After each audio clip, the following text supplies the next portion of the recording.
निर्धनता कोई भी ऐसा समाज कभी सुखी और संपन्न नहीं हो सकता है जिसके अधिकांश सदस्य निर्धन और दयनीय हो। Adam Smith. पिछले अध्यायों में आपने 7 दशकों से भारत में अपनाई गई आर्थिक नीतियों तथा विभिन्न विकास सूचकों पर उनके प्रभावों का अध्ययन किया है। जन जन की न्यूनतम मूलभूत आवश्यकताओं की संपूर्ति और निर्धनता निवारण स्वतंत्र भारत का एक प्रमुख लक्ष्य रहा है। हमारी सभी पंचवर्षीय योजनाओं ने विकास के जिस स्वरूप का अंगीकार किया है उसका उद्देश्य समाज के निर्धनतम और सबसे पिछड़े सदस्यों का उन्नयन अंत्योदय रहा है। साथ ही निर्धन वर्गों को समाज की मुख्य धारा का अंग बना सभी के लिए एक न्यूनतम जीवन स्तर सुनिश्चित कराने का ध्येय लेकर ही सारे विकास कार्यक्रमों की रचना की गई है। संविधान सभा को संबोधित करते हुए 1947 में जवाहरलाल नेहरू ने कहा था, स्वतंत्रता की प्राप्ति तो एकमात्र कदम मात्र है, एक सुअवसर का आरंभ मात्र है। अभी और बहुत सी महान उपलब्धियां और विजयोत्सव हमारी प्रतीक्षा में हैं। ये होंगे निर्धनता, अज्ञान, रोग और अवसरों की असमानताओं के उन्मूलन के उत्सव। किंतु आज हम कहाँ तक पहुँच पाए हैं यह जानना भी आवश्यक है। आज विश्व के निर्धनों की कुल संख्या के 5वें हिस्से से अधिक निर्धन केवल भारत में रहते हैं। यहाँ लगभग 30 करोड़ ऐसे लोग बसे हैं जो अपनी मूलभूत ज़रूरतों को भी ढंग से पूरा नहीं कर पाते।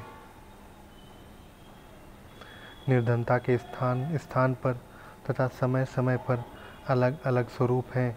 इनकी अनेक प्रकार से व्याख्या की गई है। मोटे तौर पर निर्धनता ऐसी दशा तो मानी ही जाती है जिससे सभी व्यक्ति बचना चाहते हैं। अतः निर्धनता निर्धन तथा धनी दोनों के लिए विश्व को बदलने का एक आह्वान है, ताकि अधिक से अधिक लोगों को पेट भर भोजन नसीब हो सके, सिर छुपाने को बेहतर जगह मिल सके, चिकित्सा व शिक्षा की सुविधाएं प्राप्त हो सकें, हिंसा से उनका बचाव हो सके तथा अपने समाज के घटनाक्रम में उनकी आवाज़ की भी सुनवाई हो सके। यह जानने के लिए कि निर्धनता कम करने में कौन सी नीतियां सफल हो सकती हैं और कौन सी नहीं, समयानुसार किन बातों में बदलाव आ सकते हैं, हमें निर्धनता को परिभाषित करना तथा इनका मापन, अध्ययन और अनुभव भी करना होगा।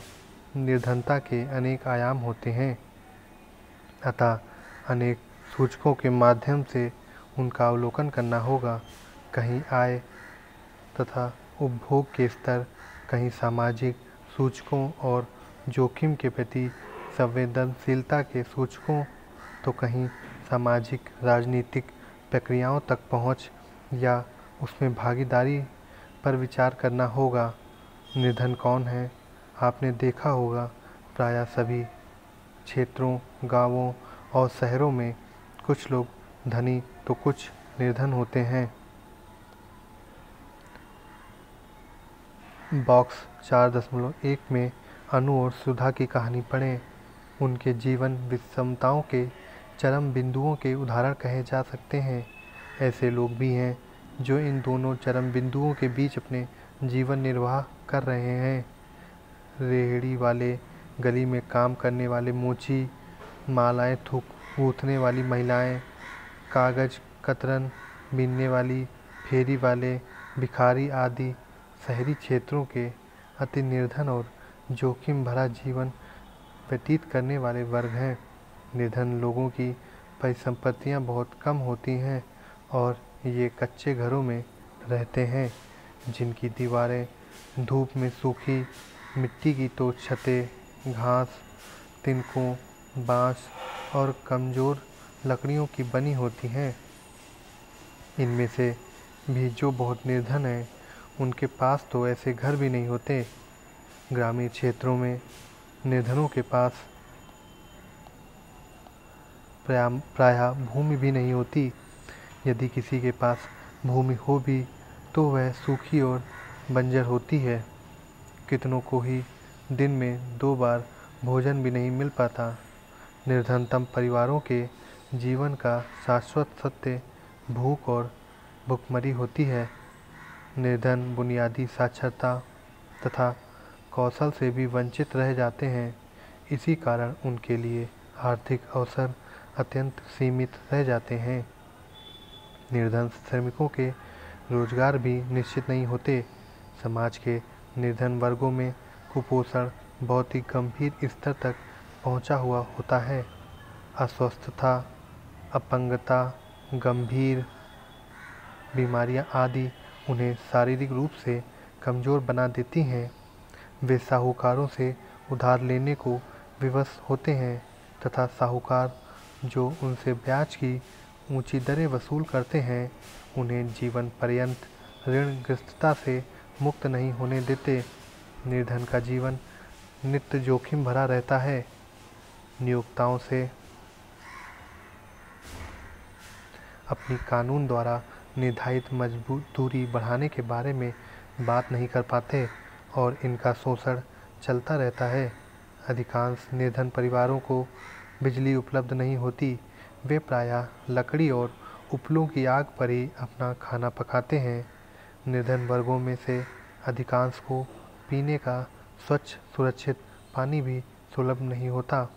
लाभपूर्ण रोजगार में भागीदारी में स्त्री पुरुष के बीच बहुत बड़ी असमानता भी दिखाई देती है।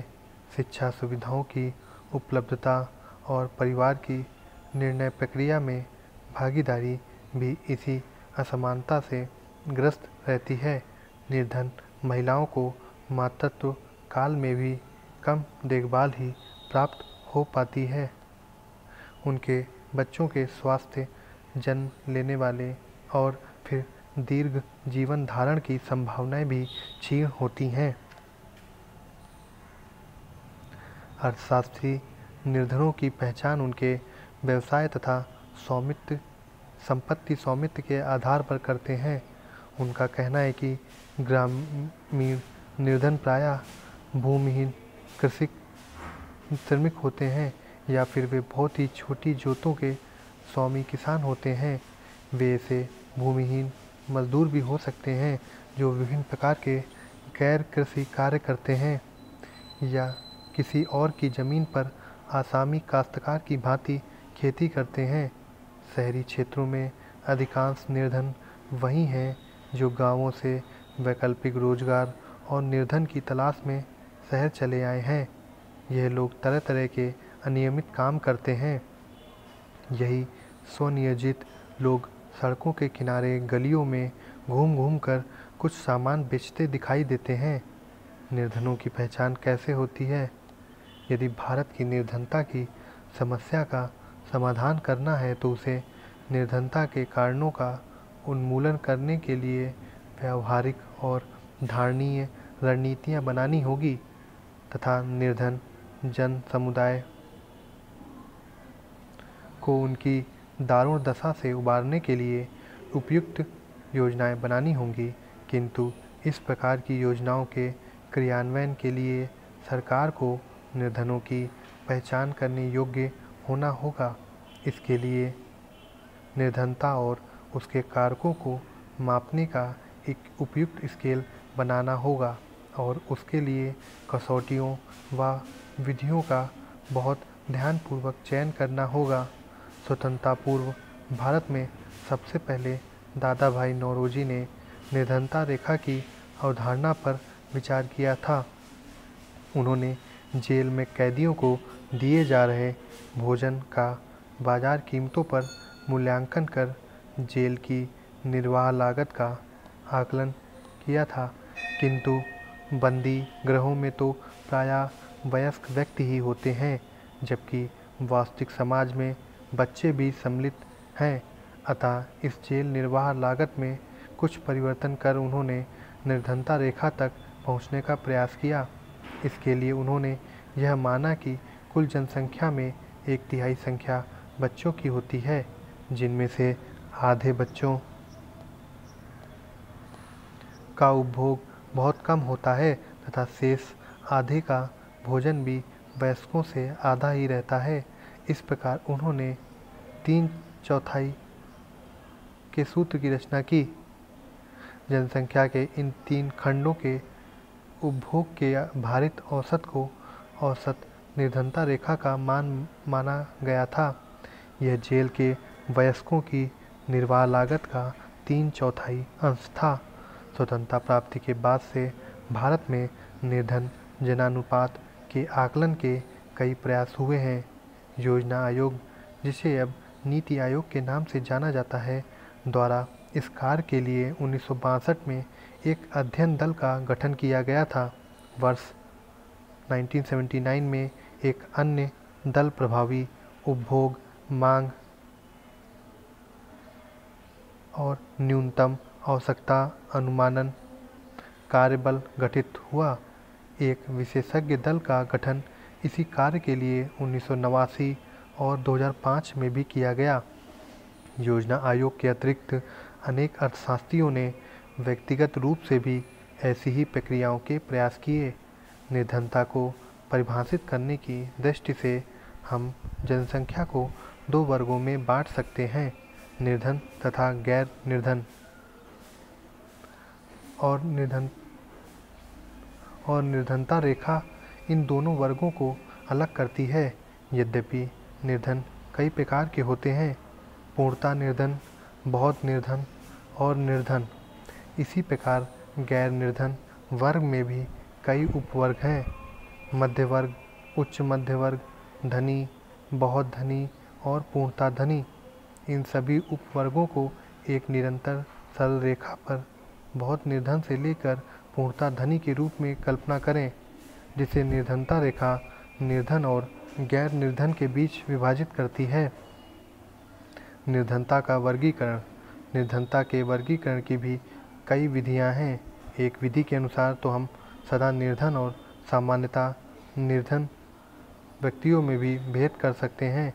इस सामान्यतः निर्धन वर्ग में वे व्यक्ति आते हैं जिनके पास कभी कभी कुछ धन भी आ जाता है, उदाहरणार्थ अनियत मजदूर। इन दोनों वर्गों को मिलाकर हम चिरकालिक निर्धन वर्ग का नाम देते हैं। एक ऐसा वर्ग भी है जो निरंतर निर्धन और गैर निर्धन वर्गों के बीच झूलता रहता है, उदाहरणार्थ छोटे किसान और मौसमी मजदूर। तथा यदा कदा निर्धन जो अधिकांश समय धनी होते हैं, किंतु कभी कभी उनका भाग्य साथ नहीं देता है, इन्हें अल्पकालिक निर्धन कहते हैं। इसके अतिरिक्त वे लोग जो कभी निर्धन नहीं होते, उन्हें गैर निर्धन कहते हैं। निर्धनता रेखा। आइए अब इसका परीक्षण करें कि निर्धनता रेखा कैसे निर्धारित होती है। निर्धनता मापन की कई विधियां होती हैं। एक विधि तो न्यूनतम कैलोरी उपभोग के मौद्रिक मान का निर्धारण करने की विधि है। इसके अनुसार ग्रामीण व्यक्ति को 2400 कैलोरी तथा शहरी व्यक्ति को 2100 कैलोरी का न्यूनतम उपभोग मिलना चाहिए। वर्ष 2011-12 में निर्धनता रेखा को ग्रामीण क्षेत्रों में 816 प्रति व्यक्ति प्रति माह उपभोग के रूप में तथा शहरी क्षेत्रों में 1000 प्रति व्यक्ति प्रति माह के रूप में परिभाषित किया गया।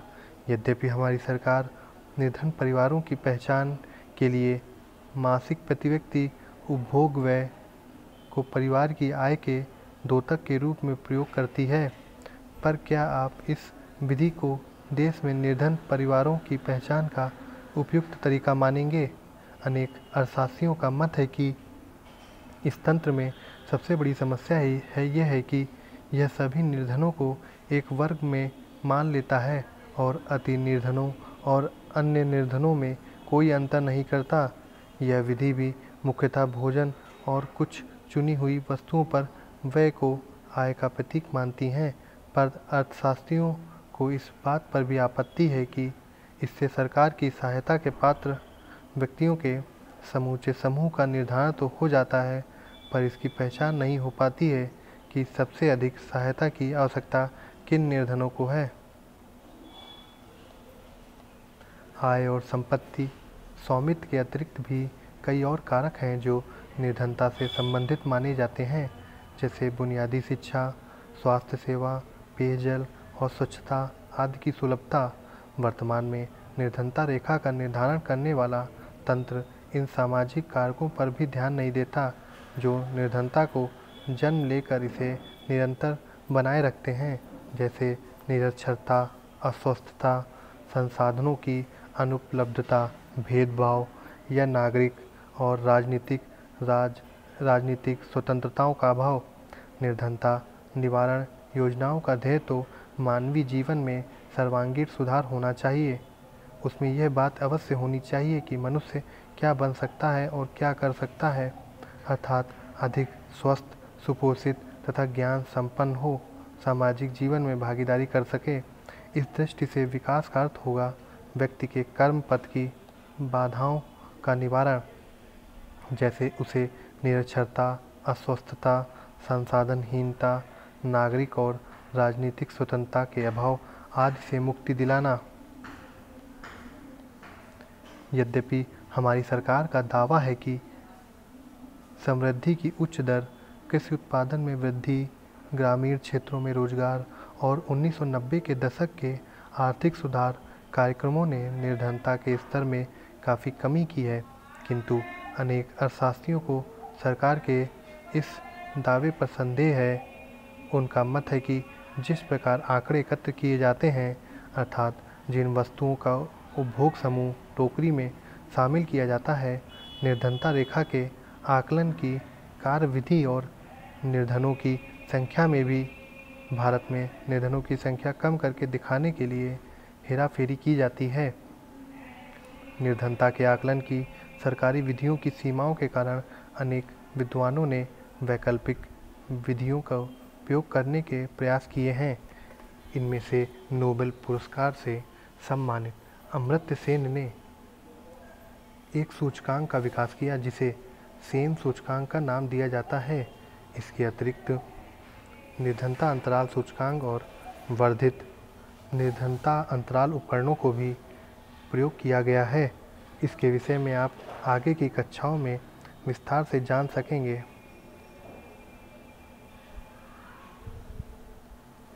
भारत में निर्धनों की संख्या, जब निर्धनों की संख्या का अनुमान निर्धनता रेखा से नीचे के जनानुपात द्वारा किया जाता है तो उसे हम व्यक्ति गणना अनुपात विधि कहते हैं। आप संभवतः भारत में बसे निर्धनों की कुल संख्या जानना चाहेंगे। वे कहाँ रहते हैं और क्या पिछले कुछ वर्षों में उनकी संख्या या अनुपात में कमी आई है या नहीं। जब इस प्रकार की तुलना सामान्यतः अनुपातों और प्रतिशतों के रूप में करते हैं, तब हमें व्यक्तियों की निर्धनता के विभिन्न स्तरों और विभिन्न प्रांतों में समय समय पर उनके प्रसार की जानकारी प्राप्त होती है। निर्धनता विषयक आधिकारिक आंकड़े नीति आयोग उपलब्ध कराता है। ये आंकड़े राष्ट्रीय प्रतिदर्श सर्वेक्षण संगठन, यह संगठन अब राष्ट्रीय सांख्यिकी कार्यालय बन गया है, द्वारा उपभोग व्यय के आधार पर आकलित किए जाते हैं। चार्ट 4.3 में 1973 से 2012 की अवधि में भारत में निर्धनों की संख्या तथा जनसंख्या में उनका अनुपात दर्शाया गया है। वर्ष 1973 से 74 में 320 मिलियन से अधिक व्यक्ति निर्धनता की रेखा से नीचे थे। वर्ष 2011 में ये संख्या कम होकर 2070 मिलियन रह गई है। आनुपातिक दृष्टि से 1973 से 74 में कुल जनसंख्या का 55% निर्धनता रेखा से नीचे था। यह अनुपात वर्ष 2011-12 में 22% रह गया। 1973 से 74 में 80% से अधिक निर्धन ग्रामीण क्षेत्रों में बसे थे। यह स्थिति 2011-12 में भी नहीं बदली। इसका अर्थ है कि भारत में 3/4 से अधिक निर्धन गाँवों में ही बसे हैं। इस स्थिति के बारे में आप क्या सोचते हैं? ग्रामीण क्षेत्रों की निर्धनता अब शहरों की ओर भी आ गई है। हम ऐसा कैसे कह सकते हैं? 2000 के दशक के आरंभ में जहां ग्रामीण क्षेत्रों में निर्धनता की निरपेक्ष संख्या में कमी आई है, वहीं शहरी क्षेत्रों में उनकी संख्या में कुछ वृद्धि दिखाई पड़ी है। वैसे शहरी और ग्रामीण दोनों ही क्षेत्रों में निर्धनों का संख्यानुपात निरंतर कम हुआ है। आप देख सकते हैं कि 1973 से 2012 की अवधि में निर्धनों की संख्या व अनुपात दोनों कम हुए हैं, किंतु इन दोनों परिमाणों की गिरावट का स्वरूप बहुत उत्साहवर्धक नहीं रहा। देश में निर्धनता की निरपेक्ष संख्या की तुलना में यह अनुपात बहुत धीमी गति से नीचे आ रहा है।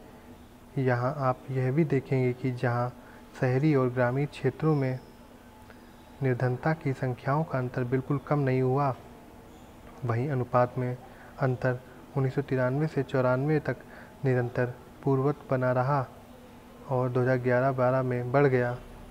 गरीबी में राज्य स्तर के रुझान 4.4 में दिखाए गए हैं। चार्ट में दो पंक्तियां राष्ट्रीय गरीबी के स्तर का संकेत करती हैं। नीचे से पहली पंक्ति 2011 से 12 के दौरान गरीबी के स्तर का संकेत है और दूसरी पंक्ति वर्ष 1973 से 74। इसका मतलब है कि 1973 से 2012 के दौरान भारत में गरीबों का अनुपात 55 से 22 आ गया है। तमिलनाडु, उत्तर प्रदेश, बिहार, मध्य प्रदेश, पश्चिम बंगाल और उड़ीसा 1973 से 74 में गरीबों का एक बड़ा वर्ग 6 राज्यों में है। 1973 से 2012 के दौरान कई भारतीय राज्यों ने काफ़ी हद तक गरीबी के स्तर को कम कर दिया, फिर भी 4 राज्यों में गरीबी का स्तर उड़ीसा, मध्य प्रदेश, बिहार, उत्तर प्रदेश में अभी भी राष्ट्रीय गरीबी के स्तर से ऊपर है। पश्चिम बंगाल और तमिलनाडु ने अन्य राज्यों की तुलना में काफ़ी बेहतर गरीबी के स्तर को कम किया है। कैसे वे अन्य राज्यों की तुलना में काफ़ी बेहतर करने के लिए सक्षम हुए हैं? निर्धनता क्यों होती है? समग्र निर्धनता व्यक्तिगत निर्धनता का योग ही है। निर्धनता की व्याख्या अर्थव्यवस्था में व्याप्त इन समस्याओं के कारण भी हो सकती है। निम्न पूंजी निर्माण, आधारिक संरचनाओं का अभाव, मांग का अभाव, जनसंख्या का दबाव और सामाजिक कल्याण व्यवस्था का अभाव। आपने पहले अध्याय में भारत में ब्रिटिश शासन के बारे में पढ़ा। वैसे तो उस शासन व्यवस्था के प्रभावों के विषय में अभी भी विवाद चल रहा है, पर भारत की अर्थव्यवस्था और जन सामान्य के जीवन स्तर पर उसके बहुत नकारात्मक प्रभाव पड़े। अंग्रेजी राज के समय बड़े स्तर पर विऔद्योगीकरण हुआ था।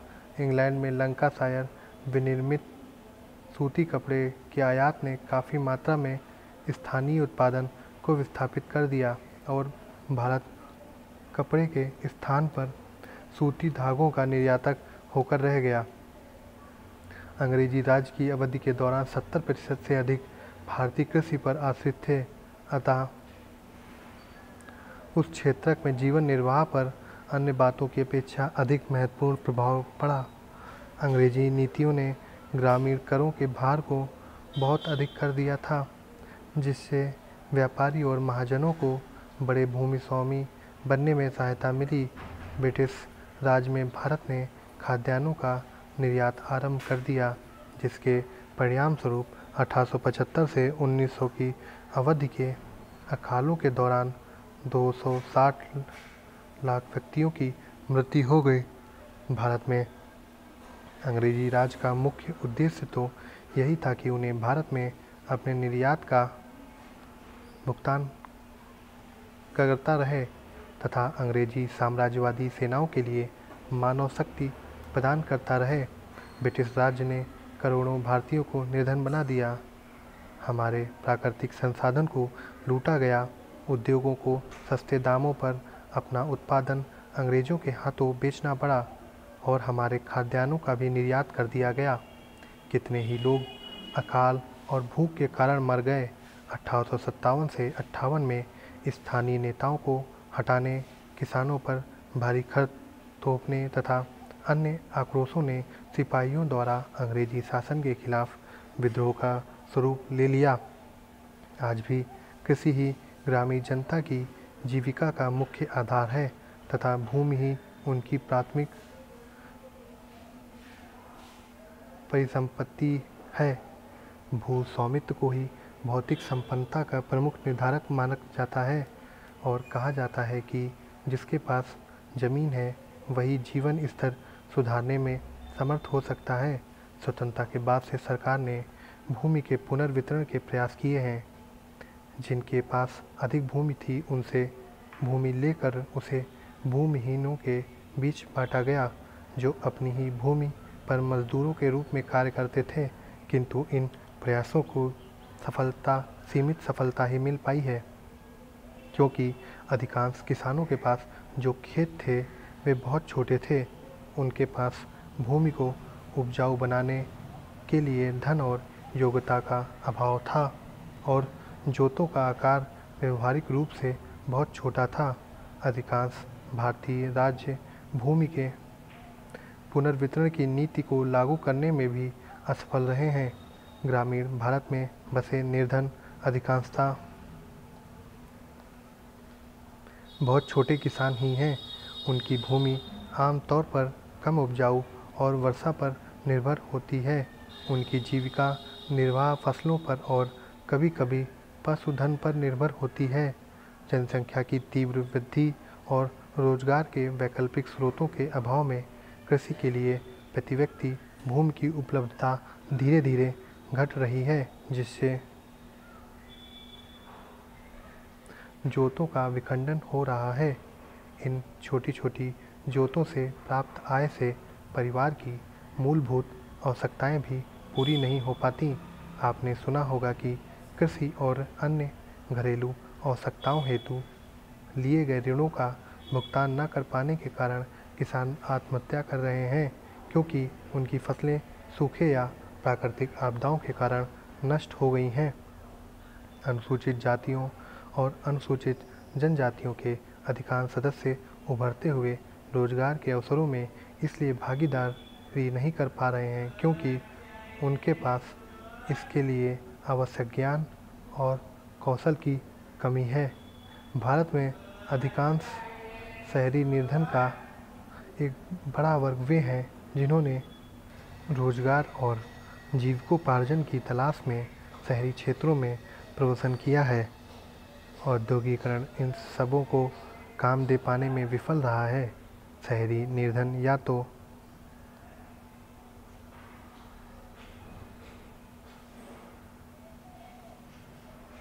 बेरोजगार हैं या अनियत मजदूर हैं, जिन्हें कभी कभी रोजगार मिलता है। ये अनियत मजदूर समाज के बहुत ही दयनीय सदस्य हैं, क्योंकि इनके पास रोजगार, सुरक्षा, परिसंपत्तियाँ, वांछित कार्य कौशल, पर्याप्त अवसर तथा निर्वाह के लिए अधिशेष नहीं होते हैं। अतः निर्धनता का संबंध व्यक्ति के रोजगार के स्वरूप से भी रहता है। बेरोजगारी, अल्प रोजगार, कभी कभी काम मिलना आदि शहरी व ग्रामीण मजदूरों को ऋण लेने को विवश कर देते हैं। उससे उसकी निर्धनता और बढ़ जाती है। ऋणग्रस्तता निर्धनता का एक महत्वपूर्ण कारक है। खाद्य पदार्थों और आवश्यक वस्तुओं के दाम विलासिता की वस्तुओं से कहीं अधिक तेज़ी से बढ़ रहे हैं। इससे भी निम्न आय वर्गों की कठिनाइयाँ और अभाव और बढ़ जाते हैं। आय और परिसंपत्तियों के वितरण की विषमताएं भी निर्धनता की समस्या को बनाए रखने में अपना योगदान दे रही हैं। इन सभी कारकों ने कुल मिलाकर समाज को दो वर्गों में विभाजित कर दिया है। वे जो उत्पादक संसाधनों के स्वामी हैं और बहुत अच्छी आय कमाते हैं, तथा वे जिनके पास जीवित रहने के लिए केवल अपना श्रम है। भारत में निर्धन धनी के बीच की खाई निरंतर विस्तृत होती जा रही है। निर्धनता देश के समक्ष एक ऐसी बहुआयामी चुनौती है जिसका युद्ध स्तर पर सामना करने की आवश्यकता है। निर्धनता निवारण के लिए नीतियाँ और कार्यक्रम, भारतीय संविधान और पंचवर्षीय योजनाओं ने सामाजिक न्याय को सरकार की विकास रणनीतियों का प्राथमिक उद्देश्य माना है। पहली पंचवर्षीय योजना के अनुसार वर्तमान परिस्थितियों में आर्थिक और सामाजिक परिवर्तन की अंतः प्रेरणा का उदय तो निर्धनता और आय, संपत्ति तथा अवसरों की असमानताओं से होता है। दूसरी योजना 1956 से 61 में भी कहा गया है, आर्थिक विकास के अधिकाधिक लाभ समाज के अपेक्षाकृत कम भाग्यशील वर्गों तक पहुंचने चाहिए। प्रायः सभी नीति विषयक दस्तावेजों में निर्धनता निवारण और इस दिशा में सरकार द्वारा अपनाई जाने वाली रणनीतियों की चर्चा हुई है। सरकार ने निर्धनता निवारण के लिए त्रि-आयामी नीति अपनाई। पहली समृद्धि आधारित रणनीति है। यह इस आशा पर आधारित है कि आर्थिक समृद्धि के अर्थात सकल घरेलू उत्पाद और प्रति व्यक्ति आय में तीव्र वृद्धि के प्रभाव समाज के सभी वर्गों तक पहुंच जाएंगे। यह समाज के निर्धनतम वर्गों तक भी धीरे धीरे पहुंच पाएंगे। 1950 से 1960 के दशक के पूर्वार्ध में हमारी योजनाओं का मुख्य उद्देश्य यही था। यह माना जा रहा था कि तीव्र दर से औद्योगिक विकास और चुने हुए क्षेत्रों में हरित क्रांति के माध्यम से कृषि का पूर्ण कायाकल्प निश्चय ही समाज के अधिक पिछड़े वर्गों को लाभान्वित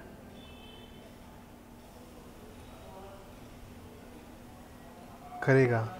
आपने अध्याय 2 तथा 3 में पढ़ा था कि समृद्धि और कृषि तथा उद्योग क्षेत्रों में सर्वांगीण वृद्धि अधिक प्रभावशाली नहीं रही है। जनसंख्या वृद्धि के परिणाम स्वरूप प्रति व्यक्ति आय में बहुत कमी हुई। इन्हीं कारणों से धनी और निर्धन के बीच की खाई और भी बढ़ गई। हरित क्रांति ने विभिन्न भौगोलिक क्षेत्रों के बीच तथा छोटे और बड़े किसानों के बीच का फासला बहुत बढ़ा दिया है। भूमि के पुनर्वितरण की इच्छा तथा योग्यता का अभाव था। अर्थशास्त्रियों के कथानुसार आर्थिक समृद्धि के लाभ निर्धनों तक नहीं पहुंच पाए। निर्धनों के विकास के लिए विकल्पों की खोज के क्रम में नीति निर्धारकों को ऐसा लगा कि अतिरिक्त परिसंपत्तियों और कार्य सृजन के साधनों द्वारा निर्धनों के लिए आय और रोजगार को बढ़ाया जा सकता है। ऐसा विशेष निर्धनता निवारण कार्यक्रमों के माध्यम से ही हो पाएगा। इस दूसरी नीति को तीसरी पंचवर्षीय योजना 1961 से 66 से आरंभ किया गया तथा तब से धीरे धीरे बढ़ाया गया। इसी क्रम में 1970 के दशक में चलाया गया काम के बदले अनाज एक महत्वपूर्ण कार्यक्रम रहा। इस दिशा में चल रहे अधिकतर गरीबी उन्मूलन कार्यक्रम 10वीं पंचवर्षीय योजना की विकास दृष्टि पर आधारित है। अब स्वरोजगार तथा मजदूरी पर आधारित रोजगार कार्यक्रमों को निर्धनता निवारण का मुख्य माध्यम माना जा रहा है। सन 2008 तक लागू किए गए स्वरोजगार कार्यक्रमों के उदाहरण थे ग्रामीण रोजगार सृजन कार्यक्रम, प्रधानमंत्री की रोजगार योजना तथा स्वर्ण जयंती शहरी रोजगार योजना। पहले कार्यक्रम का उद्देश्य शहरों में स्वरोजगार के अवसरों का सृजन था। इस एक खादी ग्रामोद्योग आयोग के माध्यम से क्रियान्वित किया जा रहा था। इसके अंतर्गत छोटे उद्योग लगाने के लिए बैंक ऋणों के माध्यम से वित्तीय सहयोग उपलब्ध कराया जाता है। प्रधानमंत्री रोजगार योजना के अंतर्गत ग्रामीण और शहरी क्षेत्रों में निम्न आय वर्ग परिवारों के शिक्षित बेरोजगार किसी भी प्रकार के उद्यम को शुरू करने के लिए वित्तीय सहायता प्राप्त कर सकते हैं। स्वर्ण जयंती शहरी रोजगार योजना का ध्येय शहरी क्षेत्रों में रोजगार, स्वरोजगार तथा मजदूरी पर रोजगार के अधिक अवसरों का सृजन था। अब राष्ट्रीय ग्रामीण जीविका मिशन के रूप में पुनः स्थापित हो गया। इन सभी कार्यक्रमों को प्रधानमंत्री रोजगार सृजन कार्यक्रम में सम्मिलित किया गया है। पहले के स्वरोजगार कार्यक्रमों के अंतर्गत परिवारों और व्यक्तियों को वित्तीय सहायता प्रदान की जाती थी, पर 1990 के दशक से इस नीति में बदलाव आया। अब इन कार्यक्रमों का लाभ चाहने वालों को स्वयं सहायता समूहों का गठन करने के लिए प्रेरित किया जाता है। प्रारंभ में उन्हें अपनी ही बचतों को एकत्र कर परस्पर उधार देने को प्रोत्साहित किया जाता है। बाद में सरकार बैंकों के माध्यम से उन्हें स्वयं सहायता समूहों को आंशिक वित्तीय सहायता उपलब्ध कराती है। ये समूह इसका निश्चय करते हैं कि स्वरोजगार कार्यक्रम के लिए किसे ऋण दिया जाए। स्वर्ण जयंती ग्राम स्वरोजगार योजना ऐसा ही एक कार्यक्रम है। इसी तरह का एक कार्यक्रम राष्ट्रीय शहरी स्वरोजगार योजना है। यह योजना अब दीनदयाल उपाध्याय अंत्योदय योजना के रूप में जानी जाती है। ग्रामीण क्षेत्रों में रहने वाले अकुशल निर्धन लोगों के लिए मजदूरी पर रोजगार के सृजन के लिए भी सरकार के पास अनेक कार्यक्रम हैं। अगस्त 2005 में संसद में एक विधेयक पारित कर प्रत्येक ग्रामीण परिवारों के लिए एक इच्छुक वयस्क को वर्ष में 100 दिनों के लिए अकुशल शारीरिक श्रम कार्य उपलब्ध कराने की गारंटी देने का निर्णय किया गया है। इसे महात्मा गांधी राष्ट्रीय ग्रामीण रोजगार गारंटी अधिनियम 2005 मनरेगा का नाम दिया गया। इस अधिनियम के अंतर्गत जो भी निर्धारित न्यूनतम मजदूरी पर काम करने को तैयार हो, वह जहां यह कार्यक्रम चलाया जा रहा हो वहां रिपोर्ट कर सकता है। 2018-19 में 5 करोड़ परिवारों को इस अधिनियम के अंतर्गत रोजगार के अवसर दिए गए। निर्धनता निवारण की दिशा में तीसरा आयाम लोगों को न्यूनतम आधारभूत सुविधाएं उपलब्ध कराना है। भारत विश्व के उन प्रथम देशों में से है जहां ऐसा सोचा गया। सस्ता अनाज, शिक्षा, स्वास्थ्य, जलपूर्ति और स्वच्छता आदि सामाजिक उपयोग आवश्यकताओं पर सार्वजनिक व्यय लोगों के जीवन स्तर को सुधार सकता है। इस विधि के अंतर्गत निर्धनों के उपभोग, रोजगार अवसरों का सृजन तथा स्वास्थ्य और शिक्षा में सुधार की संपूर्ति की जाएगी। यह विधि 5वीं पंचवर्षीय योजना में अपनाई गई है। उस योजना के दस्तावेज में कहा गया है, रोजगार के अवसरों में विस्तार के बाद भी निर्धन व्यक्ति अपने लिए सभी आवश्यक वस्तुओं और सेवाओं को नहीं खरीद पाएंगे। एक निश्चित सामाजिक न्यूनतम स्तर तक उनके उपभोग और निवेश को समर्थन देना निम्नलिखित रूपों में अनिवार्य रहेगा। अनिवार्य खाद्यान्न, पेयजल, शिक्षा, पोषण, स्वास्थ्य सेवाएं, संचार और विद्युत पूर्ति। निर्धनों के खाद्य उपभोग और पोषण स्तर को प्रभावित करने वाले 3 प्रमुख कार्यक्रम ये हैं। सार्वजनिक वितरण व्यवस्था, एकीकृत बाल विकास योजना तथा मध्यावकाश भोजन योजना, प्रधानमंत्री ग्राम सड़क योजना और वाल्मीकि अम्बेडकर आवास योजना आधारिक संरचना और आवास की उपलब्धि की दिशा में किए जा रहे प्रयास हैं। अब हम संक्षेप में यह तो कह ही सकते हैं कि भारत में अनेक दिशाओं में संतोषजनक प्रगति हुई है। सरकार के पास विशेष समूहों की सहायता के लिए कुछ अन्य सामाजिक सुरक्षा कार्यक्रम भी हैं। केंद्र सरकार इसी श्रृंखला में राष्ट्रीय सामाजिक सहायता कार्यक्रम चला रही है। इसके अंतर्गत निराश्रित वृद्धजनों को निर्वाह के लिए पेंशन दी जाती है। अति निर्धन महिलाएं और अकेली विधवाएं भी इसी योजना के अंतर्गत आती हैं। सरकार ने गरीब लोगों को स्वास्थ्य बीमा प्रदान करने की कुछ योजनाएं आरंभ की हैं। वर्ष 2014 से प्रधानमंत्री जन धन योजना नामक एक ऐसी योजना उपलब्ध है जिसके अंतर्गत भारतवासियों को बैंक खाता खोलने के लिए प्रोत्साहित किया जाता है। बचत के अभ्यास को बढ़ावा देने के साथ साथ इस योजना का उद्देश्य सरकारी योजनाओं के अंतर्गत मिलने वाले लाभों तथा आर्थिक सहायता को सीधे खाताधारियों को हस्तांतरित करना भी है। प्रत्येक खाताधारी को 1 लाख रुपए के जीवन बीमा तथा 30,000 रुपये के जीवन बीमा रक्षा का अधिकार है। निर्धनता निवारण कार्यक्रम एक समीक्षा। स्वतंत्रता के बाद निर्धनता निवारण के प्रयासों के परिणाम तब सामने आए जब कुछ राज्यों में निर्धनों की निरपेक्ष संख्या तथा उनका प्रतिशत निर्धनता के राष्ट्रीय औसत के काफ़ी नीचे आ गई। निर्धनता, भूख, कुपोषण, निरक्षरता और बुनियादी सुविधाओं के अभाव को दूर करने की अनेक नीतियों को चलाने के बाद भी देश के कई भाग में ये अभी भी पाए जाते हैं। यद्यपि निर्धनता निवारण नीतियों का पिछले 5.5